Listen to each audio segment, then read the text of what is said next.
አዳር ፕሮግራም ላይ የምትሄጂ እህቴ ሌዝቢያን ነው የሚያደርጉሽ። ይኸው መሰረተ ክርስቶስ እንደ መሰረተ ክርስቶስነቷ ይህ ነው እየተደረገ ያለው።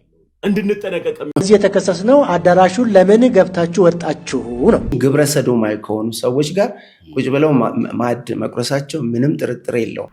ተቆጡ፣ ግን በቁጣችሁ መሃል ፀሐይ አይግባ ይላል። አንድ ንጉስ ሲነግስ ወታደሩ ደምቶለት ነው የሚነግሰው አይደል? ኢየሱስ እኮ እንዲነግስ የደማለት የለም፣ እንደውም ደምቶ ነው የነገሰው። መቅረጽን ትቼ ዝም ብዬ አለቅስ ነበር።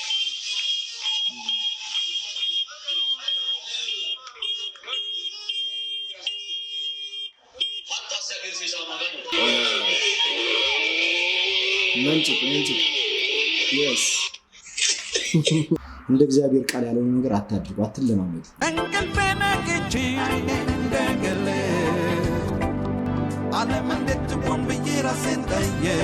ፕሮግራም ላይ ምንድን ነው ጌ ወንድም ነው የሚገጥመህ። አዳር ፕሮግራም ላይ የምትሄጂ እህቴ ሌዝቢያን ነው የሚያደርጉሽ። ይኸው መሰረተ ክርስቶስ እንደ መሰረተ ክርስቶስነቷ እነዚህን ሰዎች ኢትዮጵያ ውስጥ ነው እያልኩ ያለሁት። ወንድና ወንድ ኖ ሴትና ሴት ሲያጋቡ ለድምፁ ጥራት ይቅርታ ጠይቃለሁ፣ ግን አዳምጡ። በጣም የሚገርመው ነገር ይኸው በድብቅ የተቀረጸ ስለሆነ ኢትዮጵያ ውስጥ ሴትና ሴትን እያጋቡ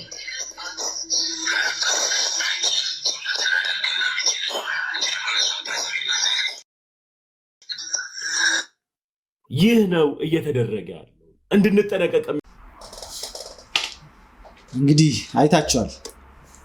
ይቅርታ የጠየቀው ለድምፁ ጥራት እንጂ የመሰረተ ክርስቶስ በዚህ ልክ መሰረተ ክርስቶስ ቤተክርስቲያንን ወይም ደግሞ በአጠቃላይ ወንጌል አማኙን በዚህ ልክ ወጥቶ ለማንቋሸሽ እና እንደ ልቡ ለመናገር አቅም አግኝቷል። አንደኛ ክፍተትም አግኝቶ ነው ብዬ አስባለሁ። ኖርማሊ ይሄ በህግም የሚያስጠይቀው ጉዳይ ነው ብዬ ነው የማስበው፣ ግን ክፍተትም አግኝቷል ብዬ ደግሞ አስባለሁ። የመጀመሪያው ፖይንት እኛ ወንጌል አማኞች ዱላ እንደማናነሳ ይታወቃል። ጥሎ ይመጣ ስለሆነ ብዙ ጥሎ ይመጣ ስለሆነ እና ያንንም ተማምነው ነው እንደዚህ አይነት ነገር የሚያደርጉት። አየህ ምንም አያደርጉኝም እንደዚህ ብናገር ማን ምን ያመጣል አይነት ነገር ነው። ስለዚህ እሱ ለዩቲዩብ ወይም ለቲክቶክ ፍጆታ ለቢዝነሱ ያውለዋል ማለት ነው። ግን ይሄንን ቀዳዳ ያገኘው ምንድነው ካልክ ምን በቀደደው እንደሚባለው ቀዳዳ ግን አግኝቷል ብዬ ነው የማስበው። ምክንያቱም እኛ እርስ በርሳችን ራሱ መስማማትና መግባባት አልቻለም። እንዳየ ነው እንግዲህ አባቶች የምንላቸው ትልልቅ ሰዎች የምንላቸው በወንጌል ብዙ ዋጋ የከፈሉ ደግሞ ማመራር ላይ ያሉ ምሳሌ የሚሆኑ ወይም ደግሞ ዋና ከላይ የምንላቸው ሰዎች በዚህ ልክ መግባባት ስላልቻሉ ማለት እንደማይጠበቅ ሆነዋል። እውቀት ያላቸው ናቸው፣ ብዙ ልምድ ያላቸው ናቸው ምናምን፣ ግን ያ እውቀታቸውና ያ ልምዳቸው ፍቅር አላመጣላቸው። ገብቷል? ፍቅር ቢኖር ኖሮ አንደኛ እንደዚህ አይነት እንትን ውስጥ መገባትም አይፈጠርም። አሁን የገዳው ምናምን እነሱ የሄዱበት እንግዲህ አሰራር ይኖራቸዋል፣ የቢሮ አሰራር ምናምን ይኖራቸዋል። ጌታ ከረዳን ወይም ደግሞ ድሉን ካገኘን እነሱንም ኮንታክት የምናደርግበትን ነገር እናመቻቻለን። ስለዚህ በእንትኑ ዙሪያ በነ ዶክተር ስዩም ዙሪያ ቤተክርስቲያንን ያለ አግባብና መሪዎቿን ስም የሚያጥፉትን በህግ አግባብ እንጠይቃለን የሚል መንፈሳዊነት ይቀድማል። ከመንፈሳዊነት ሲኖር ደግሞ ህግ አለ። ጉዳዩ ግብረ ሰዶማዊ ቢሆን ኖሮ ይሄን ያክል መስፋት አልነበረበትም። ከግብረ ሰዶማውያን ጋር ግንኙነት እያደረጉ ነው የሚል በሶሻል ሚዲያ ደንቡን ተከትለን ነው ደንቡን የምናስተካክለው፣ በፉጨትም በጩኸትም ማለት ነው። እዚህ የተከሰስነው አዳራሹን ለምን ገብታችሁ ወጣችሁ ነው። ግብረ ሰዶምን መብት አድርገው ከተቀበሉ የቤተክርስቲያን መሪ ነን ከሚሉ አንዳንዶችም ግብረ ሰዶማዊ ከሆኑ ሰዎች ጋር ቁጭ ብለው ማዕድ መቁረሳቸው ምንም ጥርጥር የለውም። እንደነዚህ ካለው ጋር መብል እንኳን አትብሉ ነው የሚለው። እኔ ሄደው የጌታ እራትንም ተካፍለው እንዳልሆነ ጌታ ነው የሚያውቀው። ቀድሞ ዝግጅት ይጠይቃል እና የት ነው የምንሄደው ማለት ይሄ ጉዳይ እኮ በጣም የቤተክርስቲያኒቱን ኢንቴግሪቲ ወይም ንጽህና የሚወስን ጉዳይ ነው። እነዚህ ሰዎች ተቀራርበው ማውራት ካልቻሉ ትውልድ ውስጥ ከምን ይማራል? ገባ? የምናያቸው ናቸው፣ ከላይ ያሉ ሰዎች ናቸው፣ ከታች መመሪያ የሚያወርዱልን ናቸው። በእነሱ ስር ነው ያለን ከእግዚአብሔር በታች ገብቷል። ከእነሱ ምን እንማር? ትውልድስ ምን ይማራል? እነሱ መስማማት ካልቻሉ መግባባት ካልቻሉ እነሱ የወሰኑበት ውሳኔ የራሳቸው መንገድ ይኖራቸዋል። በዛ በኩል ደግሞ እነሱ የወሰኑበት መንገድ የራሳቸው የሄዱበት መንገድ የራሳቸው ነገር ይኖራቸዋል። ግን እነዚህ ሰዎች ምንም ከጀርባቸው የራሳቸው ጉዳይ ቢኖርም ይሄን ሁሉ ግን ከወንጌል አንጻር ነገራቶችን ሰብስበው እንዴት አድርገን እንፍታው ብለው እንደ በሰለ ሰው እንደ እድሜያቸውም እንደ አገልግሎት እንትናቸውም በፍቅር መፍታት ይችሉ ነበር ብዬ ነው የማስበው። እንግዲህ ያው የቤተክርስቲያኒቱ መሪዎች መግለጫ ሰጥተዋል በዚህ ዙሪያ እና በዛ ምንድነው ካነሱት ሐሳብ ውስጥ አንዱ በብዙ አስመክረናል፣ እኛም ለማውራት ሞክረናል። ግን እነሱ ደግሞ የቤተክርስቲያኒቷን መሪዎች እያሉ እነሱን አልፈው ቤተክርስቲያኒቷን ወክለው መግለጫ ሁላ እስከ መስጠት ደርሰዋል። ይሄ ደግሞ ስልጣንን አለመቀበል ነው የሚል እንትን ሰጥቷል። እና ያው እንግዲህ አንዳንዴ ግራ ያጋባኛል። የት ጋር ነው መጨረሻው? የቱ ጋር ነው? ወይ ደግሞ ኢየሱስ ክርስቶስ መጽሐፍ ቅዱሳችን ላይ እንደሚለው ወንድም ከወንድም ጋር ግጭት ቢኖር መጀመሪያ አናግረው፣ ከዛ በኋላ ደግሞ ከሰዎች ጋር አናግረው፣ ከዛ የቤተክርስቲያን ሽማግሌ ልከ ያው እንዲያሸማግል ላከበት። መጨረሻ ላይ ግን እንደ ቀራጭ ይሆናል ይላል። እንደ ቀራጭ ማለት ያው ባንዳ ነው ማለት ነው። ያ ሰውዬ የሚያስጠቃ ነው ማለት ነው። እና ስለሚያስጠቃ በቃ እንደ ሞተ ሰው ቁጠረው ብለው ምሕረት ለመቀበል የተዘጋጀ ሰው አይደለም፣ በቃ እንደ ሞተ ሰው ቁጠረው የሚል እንስላለ እና ምናልባት እንደ ሞተ ሰው ነው የምንቆጣጠረው ወይስ ምንድነው የሚሆነው? ወይስ ደግሞ ሌላ ደግሞ አደጋው አልታየም? አሁን ስለ ከኤምኬሲስ አልፎ አብያተ ክርስቲያናት ጣልቃ መግባት የለባቸውም ወይ? ካውንስሉ ገብቷል ይህንን ነገር ላይ ጣልቃ መግባት የለበትም ወይ? ኧረ አባቶች ነበሩ፣ ብዙ አባቶች አሉ በዚህ ጉዳይ ጣልቃ መግባት ያለባቸው። እነሱም ውሳኔ ከመወሰን እነዚህኞቹን በራሳቸው መንገድ ከማድረግ ነገሩ ቁጭ ብለው ቢነጋገሩ የተሻለ ነበር ብዬ አስባለሁ። ምክንያቱም አሁን እንደ ስልጣን የተወሰነ ውሳኔ ይኖራል። እዚህ ጋር ደግሞ እነሱ እንደ ኃላፊነት የሚሰማ ሸክም አለን ብለው የሚያደርጉት ነገር አለ። ግን የእነሱ ስሜት ማንጸባረቂያ መሆን አይችልም። ለምን? ብዙ ትውልድ አለ። ስሜትን ብቻ ታንጸባረቅ። የማደርገው ነገር መወስነው ውሳኔ ምን ያመጣል በትውልድ ላይ ነገ ምን ይፈጥራል ብለህ ማሰብ ግዴታ ነው። ገብተዋል። እና አሁን እንደዚህ አይነት ሰዎች ያልተማሩ ሰዎች ወይም ደግሞ ስለ ወንጌልም ስለምንም ስለ ቤተክርስቲያኒቷ ሙቀት የሌላቸው ሰዎች እንዲህ አደባባይ ላይ እንዲፈነጩ ያደረጋቸው አንዱ ይህን ክፍተት ስላገኙ አገባ። የተከፈተ በር እኮ ይገባበታል። ማንም የፍክክር ቤት ሳይዘጋ እና አደጋ አለው። ባይዘው አደጋው ለምን እንዳልታያቸው አላውቅም እንጂ በጣም አደጋ አለው። አንደኛ የተነሳው ኢሹ በጣም ሲሪየስ ኢሹ ነው። እነዚህ ሰዎች ደግፈው ቢታገዱ ኖሮ ምናልባት ባላንስ ሊያደርግ ይችል ነበር። አየህ፣ እነዚህ ሰዎች ግብረ ሰዶምን ተቃውሞ ነው እንትን እያደረጉ ያሉት። እሱ ነገር ሌላ አደጋ ይመስላል። ምናልባት እነሱ እኮ የራሳቸው አሰራር አላቸው፣ ወይም ደግሞ እንዳትወጡ ሚዲያ ላይ ብለዋቸው በውስጥ ማለቅ ያለበትን ጉዳይ አደባባይ ላይ በማውጣታቸው ምናምን በዛ ምክንያት ይሆናል የሚሰነሱ። ግን እነዚህኞቹ ልክ አይደለም፣ እነዚህም ልክ አይደለም። በመሀል የሚያስታርቅ ሰው መኖር ነበረበት። ጳውሎስ እኮ የለም እንደ በመካከላችሁ የለም ማለት ውጭ አሁን እኮ ለውጭ ፍርዱን ታዲያ ለሰው እኮ ለአደባባይ እኮ ፍርዱን ሰጠ አይደል? ስለዚህ ወንጌል ደግሞ የሚዘጋው በፍቅር ነው። ምንም ብታቅ፣ ምንም እውቀት ቢኖርህ፣ ምንም መገለጥ ቢኖርህ፣ ምንም መጽሐፍ ቅዱስ ቆሮንቶስ 13 ላይ የሚናገረው ነገር አለ። ከንቱ ነው ይላል። ፍቅር ግን ከሌለ ልሳን ብናገር እንደዚህ እንደሚንሸዋሸው እንደ ጽናጽል ምናምን ይላል። መገለጥ ቢኖረኝ፣ እምነት ቢኖረኝ፣ ተራራን ብገፋ ምናምን፣ ፍቅር ግን ከሌለኝ ከንቱ ነኝ፣ ምንም አይጠቅመኝም እያለ ይናገራል። አየህ፣ በፍቅር ያልሆነ ወንጌል ጥፋት ነው የሚያመጣው። እና እኔ ይህንን ነገር ቆም ብሎ ቢያስቡበት ቢነጋገሩ፣ ሳይሰፋ ሳይሰፋ። ምክንያቱም ተቆጡ ይላል እግዚአብሔር ቃል ሲናገር፣ ተቆጡ ግን በቁጣችሁ መሃል ፀሐይ አይግባ ይላል። አየህ፣ ሊኖር ይችላል፣ ቁጣ ሊኖር ይችላል፣ አለመግባባት ሊኖር ይችላል። ስትጣላ ክፍተት እንዲፈጠር አድርገህ አይደለም፣ ሰይጣን እንዲገባበት አድርገህ አይደለም፣ የሆነ ነገር እንዲሆን አድርገህ አይደለም መጣላት ያለብህ። መቆጣታቸው ጥሩ ሆኖ ሳለ ግን ይሄን ነገር አምጥተው ደግሞ ልክ አይደለም እናስተካክለው፣ አደጋው ከባድ ነው ብለው ቁጭ ብለው መነጋገር አለባቸው። ደግሞ ትልልቅ አባቶች ደግሞ እዚህ ነገር ላይ ጣልቃ ገብተው አደጋ ስላለው ለትውልድ ማስታረቅ አለባቸው ብዬ አምናለሁ። እነዚህን ሰዎች ደግሞ አንደኛ ይኸው መሰረክቶስ እያጋባሽ ነው እያሉ ነው ቪዲዮ ይዘው የመጡት። ከየት እንዳመጡት አላውቅም፣ ግን የህግ አካል የሚመለከታቸው ሰዎች ካውንስልም ሊሆን ይችላል የመሰረት ክርስቶስን አመራሮች ኃላፊነት ላይ ያሉ ሰዎች መጠየቅ አለባቸው። የቱ ጋር ነው ይሄው ያጋባ ነው የቱ ጋር ነው ማለት ነው። ምክንያቱም ስፔሲፊክሊ ጠቅሶ መሰረተ ክርስቶስ ብሎ ይናገራል እና ብዙ ሲናገር ትሰማዋለህ።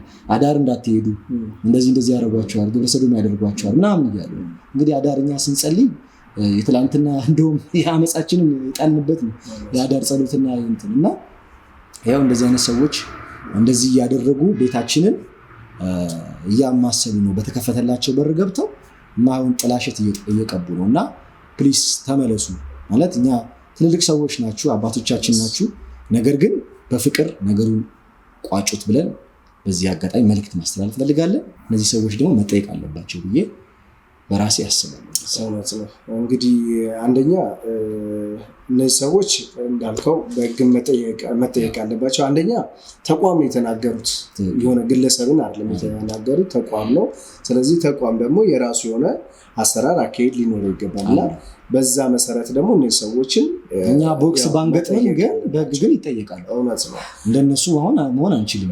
ለዛም የደፈሩን በርግጥ ግን መጠየቅ ግን አለባቸው። ሁለተኛ ነገር ደግሞ መስማማቱ ላይ መጪው ትውልድ ምንድነው የሚማረው ገብቷል። አፈታትን ግጭት አፈታት እያለን እንግዲህ ትሬኒንግ ተሰጡናላችሁ የቤተክርስቲያን መሪዎች። ያ ትሬኒንግ እናንተ ላይ አይሰራም ወይ ማለት ትውልዱ ላይ ብቻ ነው የሚሰራው? ተግባር ይፈልጋል ትውልዱ። ከትሬኒንግ ያለፈ ከንግግር ያለፈ ነገር በተግባር የወረደ ነገር ይፈልጋል እና ያንን ነገር ብታደርጉ ብለን እንላለን። እንግዲህ ፍቅር በአክብሮት ጠይቀናል። ደግሞ እንደሚሆን ተስፋ እናደርጋለን።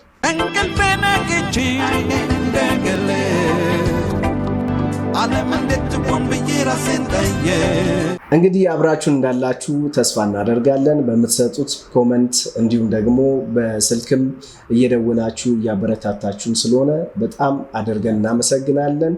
የእናንተ ኮመንት እንግዲህ እኛን ያበረታናልና አትስነፉብን ብለን እንላለን። እንዲሁም ደግሞ ሰብስክራይብ እያደረጋችሁ አብራችሁን ቆዩ። እናመሰግናለን። እንግዲህ የተወደዳችሁ ዛሬም እንግዲህ እንደምታዩት በአማረ ሁኔታ ቀረጻችንን እያደረግን ነው።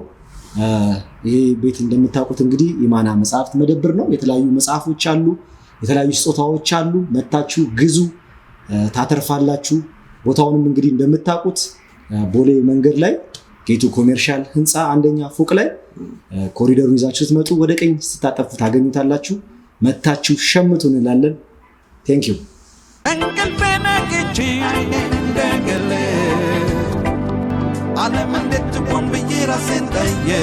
አንድ ንጉስ ሲነግስ ወታደሩ ደምቶለት ነው የሚነግሰው አይደል? ኢየሱስ እኮ እንዲነግስ የደማለት የለም። እንደውም ደምቶ ነው የነገሰው። ሌሎች ሰዎች ሞተውለት አይደለም እሱ የነገሰው፣ ለሌሎች ሰዎች ሞተው ነው የነገሰው። ባይዘው ህጋዊ ትክክለኛው ንጉስ ኢየሱስ ነው። አንደኛ ፈጥሮ ነው የሚገዛው። እስቲ ፈጥሮ አሁን ፕሬዚዳንት ይሆናል ዓለም ላይ? የለም። በፈጠራቸው ህዝብ ላይ ፕሬዚዳንት ይሆናል? የለም። ሁሉም የሚወርዱት ኢየሱስ ሲመጣ ለዛ ነው። ያልፈጠሩትን ነው እየገዙ ያሉት። ስለዚህ ወደፊት የፈጠረን ብቻ ስለሚገዛ ንጉሱ አንድ ነው የሚሆነው፣ ፈጣሪው አንድ ስለሆነ። ሁለተኛ ዋጋ ከፍሏል። ለዚህ ህዝብ ደሙን አፍስሷል። ለስልጣኑ ብሎ የሰውን ደም ያፈሰሰ ሳይሆን እነሱ እንዲከብሩ ብሎ የሱን ደም ያፈሰሰ ንጉስ ነው ያለው እና ለሰራዊቱ የሚዋጋ ለሰራዊቱ የሚደማ ያለው ለዛ ነው። ደስ አይልም? እግዚአብሔር ይመስገን በእውነት እንግዲህ እግዚአብሔር ይባርከው። ትውልድ የሰጠን እግዚአብሔር አለው ማለት ነው። እግዚአብሔር በቃ ምልህ በጣም የሚያረካ ቃል ነው። ኢየሱስ እኮ ተሰብኮ አያልቅም። በጣም ማለት ይሄ የገለጠበት መንገድ በጣም ከንጉስ ጋር እያነጻጸረ ያው የምናውቀው ነው አይደል? ስልጣንን ለማስጠበቅ ወይም ደግሞ ለመቀጠልም ለመግባትም ለመጀመርም ሰዎች ወታደር ያስፈልጋቸዋል። አንድ ሰው ሲጀምር ንጉስ ለመባል ወይም ባለስልጣን ለመሆን የሚደግፈው ነገር ይፈልጋል።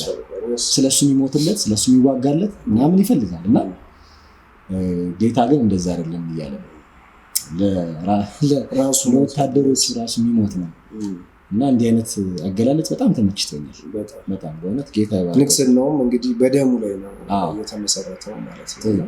የሚገርም አገላለጽ የማይሻር ንግስና የማይሻር ሌላው እኮ ይወርዳል። ዛሬ ንጉስ የነበረው ነገ በሌላ ይተካል እና ጌታ ግን ዘላለማዊ ንግስና ያለው እና በጣም ወታደሮቹን የሚጠብቅ ንጉስ ኢየሱስ ብቻ ነው። የሚገርም አገላለጽ ነው።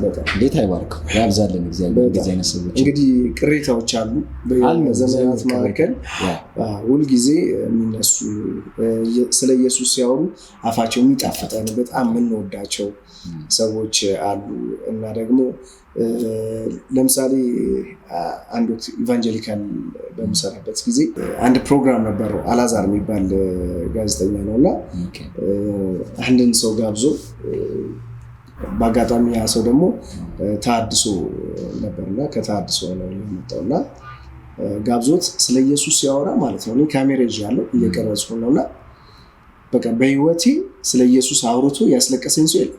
በቃ ኢየሱስ ራሱ የገባኝ ነገር አለ፣ ግን ደግሞ ኢየሱስን በዛ ልክ ደግሞ ሲያወራው በቃ መቅረጽን ትቼ ዝም ብዬ አለቅስ ነበር እና ዝም ብሎ ኢንተርቪው ነው እኮ እያደረገ ያለ ማለት ስለ ኢየሱስ እያወራ አይደለም። ኖርማሊ አውራ ተብሎ አይደለም፣ ግን በኢንተርቪው መሀል ግን በቃ ስለ አዳኙ አወራ በቃ እና ሲያወራ በጣም አስለቀሰኝ እና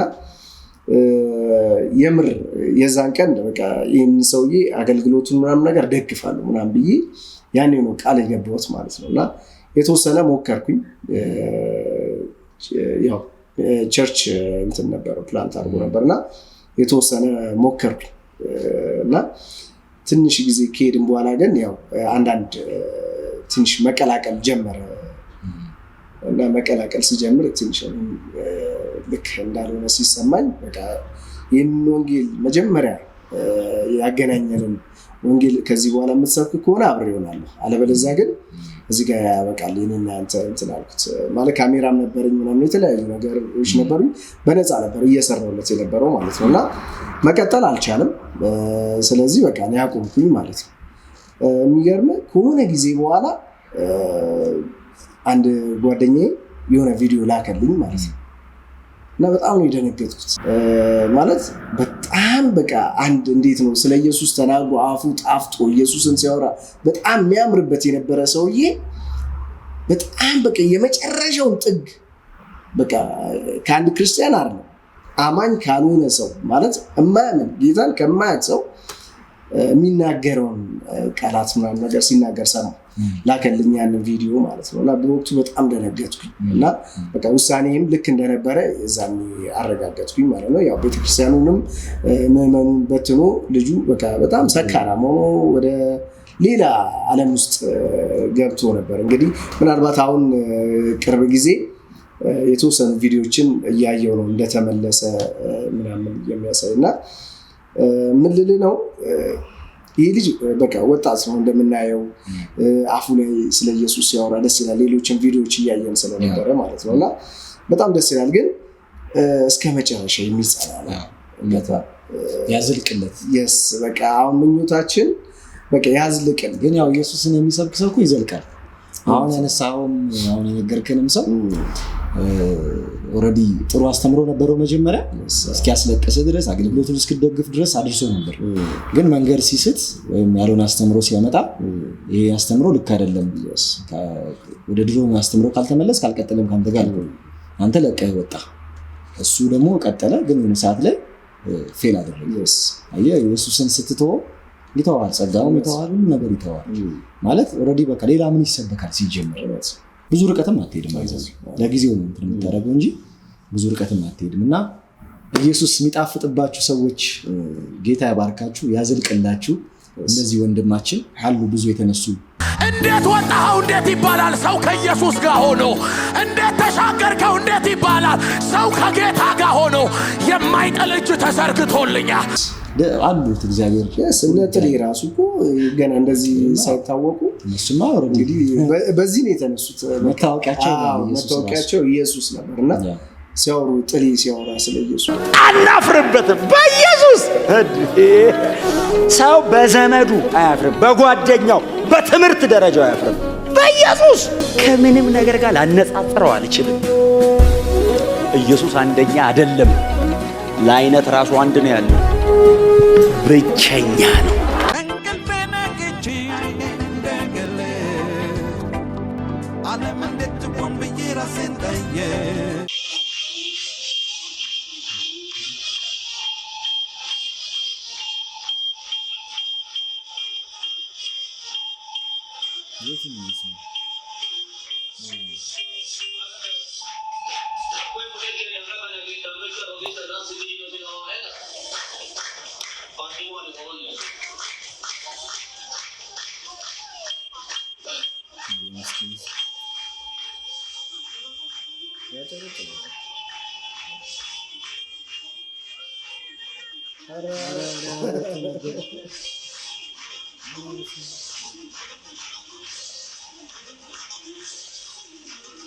እንግዲህ ሙዚቃ መሳሪያ ኪቦርድ ባይኖር እንኳን ያው ማጀቢያ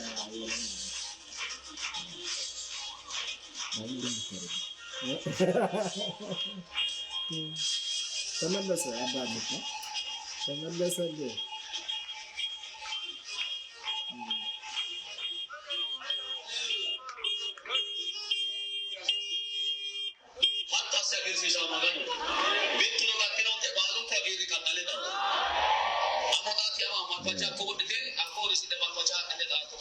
ቋንቋ ቢገባን ጥሩ ነበር። ምን እየተባለ ነው? የሞተር ምረቃ ምንድን ነው?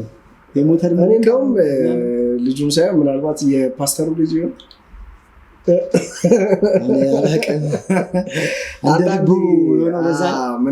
ምናልባት አንዳንድ ቸርች የሚመሩ ሰዎች ቤቱ እንደራሳቸው ቤት ስለሚያዩት የልጆቻቸው መጫወቻ ይሆናል። እግዚአብሔር ምን ስላልነገሯቸው ይችላል።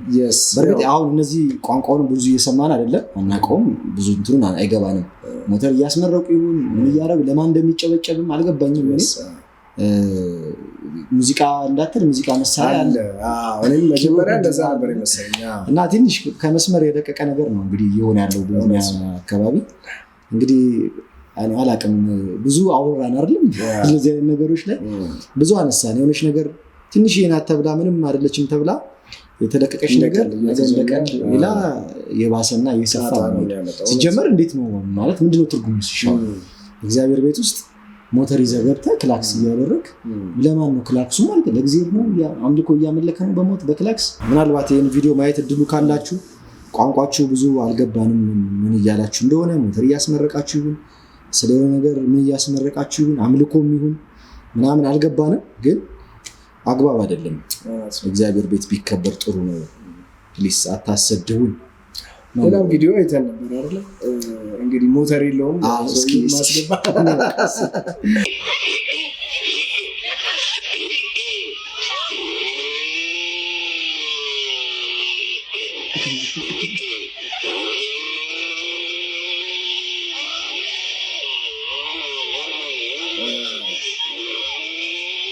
መንጭቅ yes ይሄው መሳቂያ አድርገውናል። መሳቂያ አድርገውናል፣ ማላገጫ አድርገውናል። ይሄ ይሁን እንደ ሞተረኛው እዚህ ትንቢት መጥቶለት ነው ምናልባት ከዚህ መጥቶ እዚህ ጋር ትንቢት መጥቶለት ከዛ በኋላ እዛ ሄዶ ገዝቶ ተስጊራ ሰጠኝ ብሎ ያመሰገነ ሊሆን ይችላል። ምልህ ብቻ ደስ አይልም። መሳቂያ የሆነ አሁን ምንድነው ትርጉሙ? በቃ ፕሮፌሲም ከሆነ በአግባቡ ቢሆን ትክክለኛ እሱን ትክክለኛ ፕሮፌሲ ከሆነ ማለት ነው። ሞተር እንደዚህ አይነት ድምፅ እያወጣ ምናምን ህዝብ ተሰብስቧል ምናምን እሱ ነው እኮ የሚያስጠላው። ምክንያቱም ስትቆም ልታገለግል ስትቆም እግዚአብሔርን ወክለን ነው የምትቆመው። እግዚአብሔርን ቃል ወክለን ነው የምትቆመው። የሚሰማ ሰው አለ፣ እዚህ ጋር የሚሰበሰብ ሰው ከእግዚአብሔር ለመስማት የመጣ አለ። ገብቷል? ሞተር ነው እንደ እግዚአብሔር ሞተር ነው የሚሰጠው ብሎ ነው የሚሄደው። ምንድን ነው ብሎ ነው የሚሄደው? ህዝቡ የታመመ ይኖራል፣ ኃጢአት ልምምድ ውስጥ ያለ ሰው ይኖራል፣ ለንስሐ የሚያስፈልገው በተለያየ ተስፋ መቁረጥ ውስጥ ራሱን ሊያጠፋ ያለው ሰው ቢኖርስ እዚህ ውስጥ ገብቷል? ለምን? በአገልግሎት ስለገጠመ እንዲህ ያለ ነገር። ዛሬ እኮ እንዲህ ይህን ቃል ባልሰማ ኖሮ ራሴን ላጠፋ ነበር፣ እንደዚህ ላደርግ ነበር፣ እኔ ሰው ልገል ነበር ያለኝ ሰው አስታውሳለሁ። ከዚህ ወጥቼ አሁን በቀል ነበር ያለኝ ሰው አስታውሳለሁ። እግዚአብሔር መለሰኝ፣ በቃሉ ተናገረኝ እግዚአብሔር ነው እና በተለያየ ኮንዲሽን ውስጥ ያለ ሰው ነው እዚህ ጋር የሚሰበሰበው። እግዚአብሔርን ድምፅ ሰማለሁ ብሎ አምኖ ነው የሚመጣው። ይህን ፕሮግራም ያዘጋጁ ሰዎች ወይ ቤተክርስቲያን ወይ ግለሰቦች ምንም በአይን ሚንስ ብቻ ይዘጋጅ እንትኑ ፕሮግራሙ አምነው ነው እግዚአብሔር ይናገረናል ብለው አምነው ነው። ግራ ነው የሚያከበው እውነት ለመናገር በቃ አንደኛ አዲስ ነገር በቃ እንደ ፈጠራ ነው የሚያዩት ነገር ይሆን ማለት ነው። ዛሬ ምን ተማርክ ምናምን ሲባል አረ በስመ አብ የመጣው ሞተር መሰለ ምናምን በምን ተናገረ ሲባል ገባ ቃሉን ከማውራት ይልቅ ማለት ነው ስንቴ መሰለ ክላክስ ያደረገው ምናምን ነገር ብሎ የሚገርም ሞተር ነው ገዛው እንደዛ ማለት በቃ የተምሩ ማለት ይዞ የሚሄደው ነገር ይሄንን ያሳዝናል። ብቻ አንደኛ ያለህንም ነገር ሰዎች ላይ አክት ማድረግ ለዛውም እግዚአብሔር ቤት ላይ መተህ ያለኝ ይውልኝ ማለት በራሱ ልክ አይደል? በጣም ልክ አይደል? የተለያየ ችግር ውስጥ ያለ ሰው ይኖራል። በዚህ አጋጣሚ ምንም የሌለው የሚበላ ጣም የሆነ ቀምሳት ቤቱ ሲመለስ የሆነ አፉ የሚያደርገው ነገር የሌለው ሰው ሊኖር ይችላል። እና ደግሞ ሀገራችንም በጣም ሀብታምና በጣም ድሃ ያለበት ነገር ነው እና አታውቀውም የምታደርገው ነገር ማለ ሄዶ ችግር እንደሚፈጠር አታውቀውም። እና ስለዚህ በጣም ጥንቃቄ ይፈልጋል ለማለት ነው። ምንም የተዘጋጃችሁ ሌላ ነገር ለማድረግ የተዘጋጃችሁ ሰዎች እነዚህን ሰዎች እያያችሁ እናንተን ለማነጋገር የሆነ ነገር ለመፍጠር የምታስቡ ሰዎች እንደ እግዚአብሔር ቃል ያለውን ነገር አታድርጉ፣ አትለማመዱ።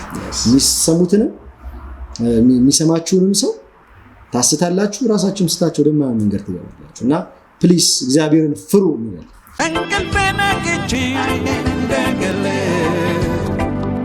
ዓለም እንዴት ቆም ብዬ ራሴን ጠየ የገዢነት በትር የፊት ለፊታችን እሁድ ከጠዋት ጀምሮ ዞቢ ላይትድ በጆሞ ከተተከለችበት 4ኛ ዓመት ፕሮግራማችን ላይ ለሁሉም የምሰጥበት ቀን ይሆናል። እግዚአብሔር ተአምራትን ያደርጋል። ከዚህ በፊት ይህንን የገዢነት በትር ብዙዎች ወስደው ታላላቅ ቴስቲሞኒዎች አሁንም የፊት ለፊታችን እሁድ ለሁሉም ሰው ሰጣለሁ። ጌታ በኃይል ከፍ ያለውን ነገር ያደርጋል። እግዚአብሔር መልካም ነገር ያለው እሁድ ሁላችንም እንገናኛለን። የኮንፈረንሳችን የመጨረሻ ቀን በዚህ በኮንፈረንስ የመጨረሻ ቀን የገዢነት በትር ለሁሉም እሰጣለሁ። እግዚአብሔር መልካም ያደርጋል። ወዳችኋለሁ። ተባረኩልኝ። ህዝቡን የምትወድ ከሆነ ይህንን ኮተት አስወጣ ነው የምንለው እኛ ማለት ግራን እንደውም ሸንኮራ መስሎኝ ነበር መጀመሪያ ደግሞ እሱ ተጀመረ ብዬ ምክንያቱም ብዙ አቀረብን አየን የተለያየ ነገር ማሩላ እስኪገባ ድረስ አየንና ማለት በጣም ያሳፍራል። አሳዛኝ ነው። ለምን እንደሆነ አላውቅም። ማንም ሰው ደፍሮ የሚናገርም ሰው የለም፣ የሚከለክልም የለም፣ ምናምን የሚገስጽም የለም፣ ምንም የለም። በቃ ግራ ስለገባ ነው። እኛ አሁን እንደዚህ ባናሳይ እያስተዋወቅናቸውም አይደለም ባናሳያቸው ደስ ይለናል። ግን ከመስመር ለቀቀ በቃ ማለት ዱላ አሁን ምንድነው ገዢ የምትሆነው? ይሄን ዱላ ስለያዝክ የትኛው መጽሐፍ ቅዱሳዊ አስተምሮ ነው? አዲስ ኪዳን የትኛው አስተምሮ የተመሰረተ ነው እንደዚህ የምታደርገው? የትኛው ሐዋርያና የትኛው ደቀ መዝሙር ነው እንዲህ አይነት ልምምዶችን ሲያደርግ ነው? እንዲደባደቡበት ነው ዱላ? ምን እንዲያደርጉበት ነው? ሰው ይሄንን በትር ስለያዘ አሁን ገዢና መሪ ሆነ? ሲጀመር ሁላችንም ለመሪነት ተጠርተናል እንዴ? ሁሉም አንድ ባልና ስፖርት ነው ሚኒስቴር ለዛ ቢያበረክተው አሪፍ ነው። እነዚህ አሪፍ ነው፣ ጥሩ ተደርገው የተቆረጡት ምናምን። አዎ ለዱላ ቀበበል ለሱ ብታስረክበው ይሄ አካሄድ ልክ አይደል። በዚህ ሁኔታ ከቀጠልክ ሌላ ነገር ታመጣለህ ማለት በቃ ምንም መሰረት የለህም። መጽሐፍ ቅዱሳዊ መሰረት የለህም። የአዲስ ኪዳን አስተምሮ አይደለም፣ ወንጌል አይደለም። ይሄ በቃ የሆነ ቢዝነስ መስሪያ፣ ትኩረት ማግኛ ምናምን፣ ህዝብ መሰብሰቢያ፣ እስኪ ምን ተፈጠረ ተብሎ ሰው እንዲመጣ የሆነ ነገር መፍጠሪያ እንጂ አዲስ ነገር ለማምጣት እንጂ መጽሐፍ ቅዱስ ላይ ተመስርተህም አይደለም። ጌታም አልተናገረም። በእርግጠኝነት ጌታ እንደዚህ ብሎ አይናገርም፣ እንዲህ አድርግልኝ አይልም። ስለዚህ ፕሊስ ተመለስ። ለአንተም ጥሩ አይደለም። ደግሞ ይሄን አይተው ደግሞ ሌላው ደግሞ ሌላ ነገር ይጀምራል። በቃ ሌላ ነገር ይጀምራል በዚህ ሁኔታ። ስለዚህ ፕሊስ አባቶች እባካችሁ ዝም አትበሉ። በቃ ምንም ልንል አንችልም።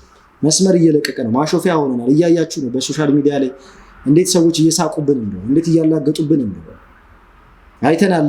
መተው ገና ውሃቸው ሳይረጥብ ሳይደርቅ ከላያቸው ላይ ጥለው ሲወጡ እያየን ነው። እንደነ ዮኒ ማኛ ምናምን ወጣው መሳለቂያ አድርገዋል። በቃ ማለት ፕሊስ እባካችሁን መሳቂያ አታድርጉ። በእርግጥ ዮኒ ማኛ ካነሳሁት አይቀር እሱ እንኳን አመጣጡም ልክ አይደለም። ሲጀምር የቀረው የለም ዞረ የሃይማኖት እንትኖችን እንዳለ ቡዲዝምን እንጃ ሄዶ ይሁን አላውቅም እንጂ ሙስሊም ነበረ፣ ኦርቶዶክስ ነበር የሆነ ቦታ ይገባል ምናምን የሚቀረው ነው። እንደውም የሚገርም እኔ እንትን ዮኒ ማኛ አሁን አሪፍ የሚገልጸው ነገር መጥቷል ብዬ ነው የማስበው።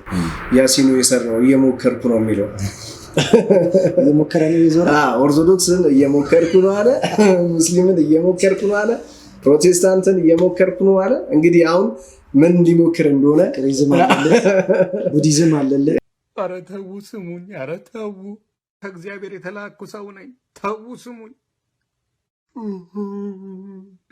እኔ ምን ላርግ ፈጣሪ ሆይ አልሰማሉኝ። ነገርኳቸው፣ ነብይ ሆነ ልከኛል ብያለሁ፣ ላስታርቅ ልከኛል ብያለሁ፣ አልሰማሉኝ። ከዛሬ ቀን ጀምረ ልጅ ስላደረከኝ ስሜንም በሕይወት መዝገብ ስለጻፍክልኝ አመሰግንሃለሁ።